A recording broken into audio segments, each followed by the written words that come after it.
Hi friends, ഞങ്ങളുടെ ഇന്നത്തെ കഥ ഇതാണ്. The talking speakers. പണ്ട് 2 സ്പീക്കറുകൾ ഒരു സംഗീത സ്റ്റോറിൽ വിൽപ്പനയ്ക്കായി ഉണ്ടായിരുന്നു. അവർ നല്ല സുഹൃത്തുക്കളായിരുന്നു, പരസ്പരം എപ്പോഴും സംസാരിക്കാൻ ഇഷ്ടപ്പെട്ടിരുന്നു. സ്റ്റോർ സന്ദർശിക്കുന്ന ഉപഭോക്താക്കൾക്ക് സംഗീതം പ്ലേ ചെയ്യാനും അവർ ഇഷ്ടപ്പെട്ടു. ഒരു ദിവസം ഒരു പുതിയ സ്പീക്കർ കടയിൽ വന്നു. അവൻ മറ്റ് സ്പീക്കറുകളേക്കാൾ വലുതും ഉച്ചത്തിലുള്ളതുമായിരുന്നു. അവൻ വളരെ അഹങ്കാരിയും സ്വാർത്ഥനുമായി കാണപ്പെട്ടു. അദ്ദേഹം മറ്റ് സ്പീക്കറുകളോട് പറഞ്ഞു, ഹലോ, ഞാൻ ലോകത്തിലെ ഏറ്റവും മികച്ച സ്പീക്കറാണ്. നിങ്ങൾക്ക് ഇഷ്ടമുള്ള ഏത് സംഗീതവും എനിക്ക് പ്ലേ ചെയ്യാൻ സാധിക്കും. എല്ലാവരെയും സന്തോഷിപ്പിക്കാൻ എനിക്ക് കഴിയും. നിങ്ങൾ എല്ലാവരും എന്നെക്കാളും ചെറുതും ദുർബലവുമാണ്. നിങ്ങൾക്ക് എന്നെ താരതമ്യം ചെയ്യാൻ കഴിയില്ല. അദ്ദേഹത്തിന്റെ വാക്കുകൾ കേട്ട് മറ്റ് സ്പീക്കർസിന് വേദനയും ദേഷ്യവും തോന്നി. അവനെ അവഗണിക്കാനും തങ്ങളുടെ സൗഹൃദം തുടരാനും അവർ തീരുമാനിച്ചു. അവർ പരസ്പരം പറഞ്ഞു, നമുക്ക് അവനെ ആവശ്യമില്ല, നമ്മൾ പരസ്പരം എപ്പോഴും ഉണ്ടാവും.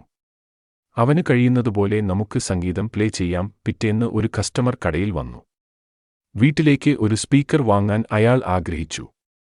അവൻ വിവിധ സ്പീക്കറുകൾ നോക്കി സ്റ്റോർ ഉടമയോട് ചോദിച്ചു, ഏതാണ് മികച്ചത്? സ്റ്റോർ ഉടമ പറഞ്ഞു, സർ, അവയെല്ലാം നല്ലതാണ്, എന്നാൽ ആ വലുത് ഏറ്റവും പുതിയതും ഏറ്റവും ചെലവേറിയതുമാണ്. നിങ്ങൾക്ക് ഇഷ്ടമുള്ള ഏത് സംഗീതവും അദ്ദേഹത്തിന് പ്ലേ ചെയ്യാൻ കഴിയും, മാത്രമല്ല എല്ലാവരെയും സന്തോഷിപ്പിക്കാനും അദ്ദേഹത്തിന് കഴിയും. ഉപഭോക്താവ് പറഞ്ഞു, ശരിക്കും? ഞാൻ ഒന്ന് കേട്ടുനോക്കിക്കോട്ടെ. സ്റ്റോർ ഉടമ പറഞ്ഞു, തീർച്ചയായും. ഈ ബട്ടൺ അമർത്തുക. ഉപഭോക്താവ് ബട്ടൺ അമർത്തി. പുതിയ സ്പീക്കർ സംഗീതം പ്ലേ ചെയ്യാൻ തുടങ്ങി. അവൻ വളരെ ഉച്ചത്തിൽ, വളരെ വേഗത്തിൽ പാടി. അവൻ പറഞ്ഞു, ഞാൻ പറയുന്നത് കേൾക്കൂ, ഞാൻ ലോകത്തിലെ ഏറ്റവും മികച്ച സ്പീക്കറാണ്. നിങ്ങൾക്ക് ഇഷ്ടമുള്ള ഏത് സംഗീതവും എനിക്ക് പ്ലേ ചെയ്യാം. എല്ലാവരെയും സന്തോഷിപ്പിക്കാൻ എനിക്ക് കഴിയും. നിങ്ങൾ എന്നെ വാങ്ങണം. നിങ്ങൾ ഒരിക്കലും ഖേദിക്കേണ്ടിവരില്ല. ഉപഭോക്താവ് കുറച്ചുനേരം ശ്രദ്ധിച്ചു. പക്ഷേ അയാൾക്ക് മതിപ്പുണ്ടായില്ല. അദ്ദേഹം പറഞ്ഞു, ഈ സ്പീക്കർ വളരെ ബഹളമയവും ഒത്തിരി ഒച്ചവയ്ക്കുന്നവനും ആണ്. അവൻ സംഗീതം പ്ലേ ചെയ്യുന്നില്ല. അവൻ ഉച്ചത്തിൽ ശബ്ദമുണ്ടാക്കുന്നു. എനിക്ക് അവനെ ഇഷ്ടമല്ല. ഉപഭോക്താവ് മറ്റ് സ്പീക്കറുകളിലേക്ക് നോക്കി സ്റ്റോർ ഉടമയോട് ചോദിച്ചു, ഇവ രണ്ടിനും എന്താണ്?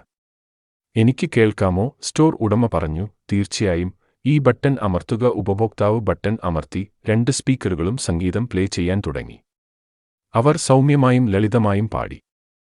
അവർ പറഞ്ഞു, ഹലോ, ഞങ്ങൾ സംഗീതം ഇഷ്ടപ്പെടുന്ന സ്പീക്കറുകളാണ്. നിങ്ങൾക്ക് ഇഷ്ടമുള്ള ഏത് സംഗീതവും ഞങ്ങൾ പ്ലേ ചെയ്യാം. ഞങ്ങൾ നിങ്ങളെ സന്തോഷിപ്പിക്കാം. ഞങ്ങൾ ഏറ്റവും മികച്ചവരല്ല, പക്ഷേ ഞങ്ങൾ നിങ്ങളുടെ സുഹൃത്തുക്കളാണ്. ഉപഭോക്താവ് കുറച്ചുനേരം ശ്രദ്ധിച്ചു. അവൻ വളരെ സന്തോഷിച്ചു. അദ്ദേഹം പറഞ്ഞു, ഈ സ്പീക്കറുകൾ അതിശയകരമാണ്. അവർ സംഗീതം പ്ലേ ചെയ്യുന്നു. ബഹളം മാത്രമല്ല, അവർ വിനയവും സൗഹൃദവുമാണ്. എനിക്ക് അവരെയാണ് ഇഷ്ടമായത്. ഉപഭോക്താവ് 2 സ്പീക്കറുകളും വാങ്ങാൻ തീരുമാനിച്ചു. അവ വീട്ടിലേക്ക് കൊണ്ടുപോയി. 2 സ്പീക്കറുകളും വളരെ സന്തോഷിച്ചു. അവർ പറഞ്ഞു, നന്ദി ഉപഭോക്താവേ. ഞങ്ങൾ നിങ്ങൾക്കായി എല്ലാ ദിവസവും സംഗീതം പ്ലേ ചെയ്യും. പുതിയ സ്പീക്കർ വളരെ സങ്കടപ്പെട്ടു. അവൻ പറഞ്ഞു, ഞാൻ എന്ത് തെറ്റാണ് ചെയ്തത്? ഞാൻ ലോകത്തിലെ ഏറ്റവും മികച്ച സ്പീക്കറാണ്. എന്തുകൊണ്ടാണ് അവൻ എന്നെ വാങ്ങാത്തത്? കടയുടമ പറഞ്ഞു, നിങ്ങൾ എല്ലാം തെറ്റ് ചെയ്തു. നിങ്ങൾ വളരെ ഉച്ചത്തിൽ, അഹങ്കാരിയായിരുന്നു. നിങ്ങൾ സംഗീതം പാടുകയായിരുന്നില്ല. നിങ്ങൾ ബഹളം വെച്ചുകൊണ്ടിരുന്നു. നിങ്ങൾ ആരെയും സന്തോഷിപ്പിച്ചില്ല. അവരെ ശല്യപ്പെടുത്തി. നിങ്ങൾ നല്ല സ്പീക്കർ ആകാൻ പഠിക്കേണ്ടതുണ്ട്. മറ്റ് സ്പീക്കറുകളെപ്പോലെ വിനയാന്വിതരും സൗഹാർദ്ദവുമാകണം. എങ്കിൽ ചിലപ്പോൾ ആരെങ്കിലും നിങ്ങളെ വാങ്ങിയേക്കാം. പുതിയ സ്പീക്കർക്ക് തന്റെ തെറ്റ് മനസ്സിലായി. അവൻ പറഞ്ഞു, ക്ഷമിക്കണം, എനിക്ക് തെറ്റുപറ്റി. ഞാൻ മാറാൻ ശ്രമിക്കാം. ശബ്ദമല്ല, സംഗീതം പാടാൻ എന്നെ പഠിപ്പിക്കാമോ? കടയുടമ പറഞ്ഞു, തീർച്ചയായും, ഞാൻ നിങ്ങളെ സഹായിക്കും. പക്ഷേ നിങ്ങൾ കേട്ട് പഠിക്കണം. പുതിയ സ്പീക്കർ പറഞ്ഞു, ഞാൻ കേട്ട് പഠിക്കും. എനിക്ക് അവസരം തന്നതിന് നന്ദി. സ്റ്റോർ ഉടമ പറഞ്ഞു, നിങ്ങൾക്ക് സ്വാഗതം. നിങ്ങൾ ഉടൻ സന്തോഷം കണ്ടെത്തുമെന്ന് ഞാൻ പ്രതീക്ഷിക്കുന്നു. പുതിയ സ്പീക്കർ ശബ്ദമല്ല, സംഗീതം പ്ലേ ചെയ്യാൻ പഠിക്കാൻ തുടങ്ങി. വിനയവും സൗഹൃദവും എങ്ങനെയായിരിക്കണമെന്നും അദ്ദേഹം പഠിച്ചു. എന്നെങ്കിലും തന്നെ സ്നേഹിക്കുന്ന ഒരു ഉപഭോക്താവിനെ കണ്ടെത്തി വീട്ടിലേക്ക് കൊണ്ടുപോകുമെന്ന് അവൻ പ്രതീക്ഷിച്ചു. ഒച്ചയും അഹങ്കാരവും ഉള്ളതിനേക്കാൾ എളിമയും സൗഹൃദവും പ്രധാനമാണ് എന്നതാണ് കഥയുടെ ധാർമ്മികത. അതേസമയം മികച്ചവനാണെന്ന് വീമ്പിളക്കിയ പുതിയ സ്പീക്കർ ഒറ്റയ്ക്കും അസന്തുഷ്ടനുമായി. നമ്മുടെ യഥാർത്ഥ സുഹൃത്തുക്കളെ വിലമതിക്കാൻ കഥ നമ്മെ പഠിപ്പിക്കുന്നു. മറ്റുള്ളവരെ അവരുടെ രൂപം നോക്കി വിലയിരുത്തരുത്.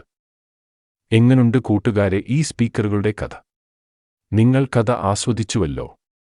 നമുക്ക് അടുത്ത സ്റ്റോറിയിലേക്ക് പോകാം. ഇതുപോലെയുള്ള കൂടുതൽ വീഡിയോകൾക്കായി സബ്സ്ക്രൈബ് ബട്ടൺ അമർത്തുക.